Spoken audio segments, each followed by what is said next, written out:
crucial verdicts expected in the Supreme Court in the multi-crore rupee 2G scam. Firstly, and perhaps more significantly for the government, the Apex Court is to deliver its judgment today on whether P Chidambaram, the Home Minister's role or alleged role in the scam from when he was Finance Minister, should be probed. That's on the basis of Subramanian Swamy's petition. Secondly, it will decide on whether 2G licenses allotted to these tainted companies should be cancelled or not, also on Swamy's petition. And lastly, on a third petition, the Supreme Court is expected to pass an order on whether a special investigation team should oversee the CBI probe in the scam. And Janata Party President Subramanian Swamy and noted lawyer Prashant Bhushan are key petitioners. These judgments will be pronounced by Justice G.S. Singh. Incidentally, one of the judges hearing the case today is also retiring. Alright, for more, let's get a word from our National Bureau Chief Bhupendra Chaubey. He's joining us live from outside the Supreme Court. Also with him is Ashok Bagria, our Chief Legal Correspondent. Bhupen, a big day not just for the government but also for Home Minister P Chidambaram. He's one of the accused as far as Subramanian Swamy is concerned.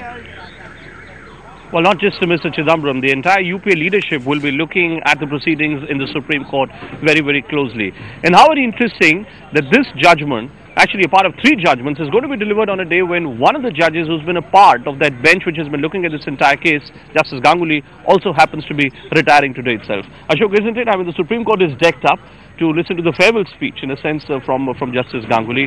But today really is the D-Day for the government, for Mr. Chidambaram, for Subramanian Swamy, and certainly for all those who figured in the 2G scam. Yes, certainly, because it's going to be a crucial day not just for Mr. Chidambaram but also for the government, because they'll be keeping a close eye on the fact that the Supreme Court is to adjudicate on the cancellation of licenses also, because the allegations are that 122 licenses were given in 2008 and the allegation is that they were given away at 2001 prices in 2008.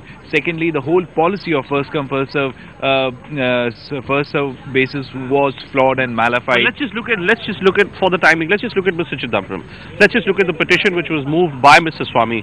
Mr. Swamy contends that Mr. Chidambaram should be made a co-accused in the 2G scam because he was the one who ultimately ended up agreeing with the first come first serve policy which was worked out by A. Raja.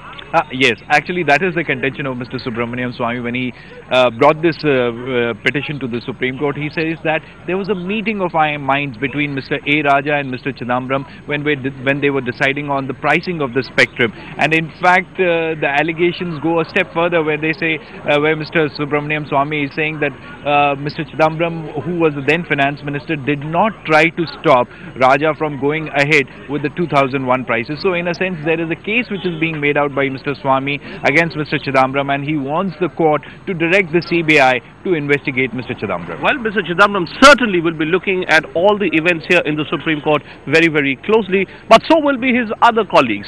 So much has been said about Mr. Chidambaram's alleged role in this entire conspiracy, in this entire scam.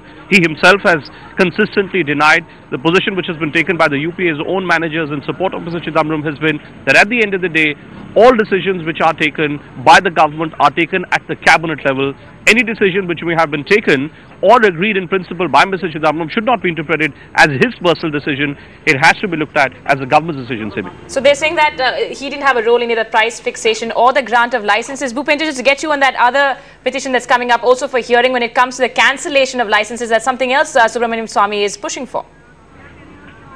Yes, a total of 122 licenses were granted, and the point which has been made by the petitioners was that all these licenses were granted at prices of 2001. Effectively, these were throwaway prices. And because of the policy which was initiated and implemented by Mr. Raja, it ended up creating a loss to what has now turned out to be a disputed figure of 1.76 lakh crore rupees. Ashok, what has happened in the court so far?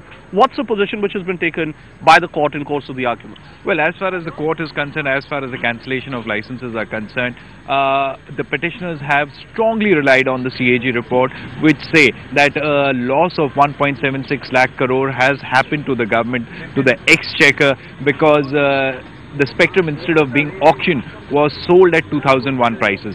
In fact, during the course of the hearing, the courts did make certain strong observations saying that this was not the right thing, but at the end of the day, the government pleaders strongly defended the government, saying it was a policy matter and the courts cannot intervene. But did anyone make the point about this figure of 1.76 lakh crore rupees itself, which was worked out by the CAG? Because now, as we have seen, there are several loopholes which have been pointed out in the manner in which the CAG had worked out a figure of 1.76 lakh crore rupees. Well, definitely there are certain issues surrounding the figure given by the CAG, but Mr. Prashant Bhushan, who pleaded the case on behalf of the Centre for Public Interest Litigation, he relied strongly on it, and I still remember that at the point in time when he quoted this figure of 1.76 lakh crore, even the Supreme Court was surprised, and they said we have just heard of this kind of money but never seen it, and they said it was a very serious issue, and they went ahead with the hearing in this matter. Well, so Prashant Bhushan also will be perhaps looking at whatever happens in the court closely. Mr. Bhushan may have been a part of Team Anna. He would have seen what's happened to the entire Lokpal agitation. Perhaps this is one issue on which Mr. Bhushan would be hoping that today will happen to be his day. Right, Bhupen, another verdict that is expected today again on Prashant Bhushan's plea. He wants the Supreme Court to set up an SIT as far as CBI investigations are concerned. He wants to know why Dayanidhi Maran has still not been charge-sheeted. He's clearly alleging here that the big guns are being allowed to walk away scot-free. Well, that really is the trickiest of all these issues, because you can look for a straightforward decision both on Mr. Chidambaram's alleged role in this entire scam as well as the cancellation of licenses, but when it comes to the question of setting up of a special investigation team to look into this entire mess, Ashok, the court is going to give a clear-cut verdict today on whether it agrees with this petition which was moved by Prashant Bhushan or not. But for the benefit of our viewers who may not be familiar with the intricacies, what were the grounds which were taken by Prashant for asking for the setting up of this SIT? Well, as far as the setting of the SIT is concerned, Mr. Bhushan's claims are that the CBI is not conducting a fair investigation into the 2G spectrum scam. In fact, he has gone on to say that Mr. Anil Ambani of Reliance Telecom was let off, his role was not being probed. The role of other telecom companies like Datacom, Sham, Systema and other companies were not investigated. In fact, even he goes on to say that Mr. Chidambaram's role in fixing of the prices has not been investigated, and he made a suggestion to the Supreme Court that there should be 2 or 3 subject experts who know the telecom industry in and out, should be the ones who should oversee CBI investigation on a day-to-day basis, and they should only and only be reporting to the Supreme Court. So these are the basic grounds on which Mr. Prashant Bhushan has made out a case that an SIT should be formed. And how are these verdicts going to be delivered? Are all these verdicts going to be delivered simultaneously? Because at the end of the day, this is the same bench which is looking at all the issues. Yes, in fact, the way the verdicts will follow is that first the court will be delivering the verdict on the cancellation of licenses and the role of Mr. Chidambaram, whether whether the CBI can be directed to be looking into his role, and in the last they'll be looking into the question of setting up an SIT. All right, so there you have it. A pretty hectic day for the Supreme Court, a pretty important day for the government and certainly for the journalists here also. But all in all, this really is going to be a benchmark day in this battle against graft and this entire 2G scam story, which we have relentlessly been following now for over 2 years.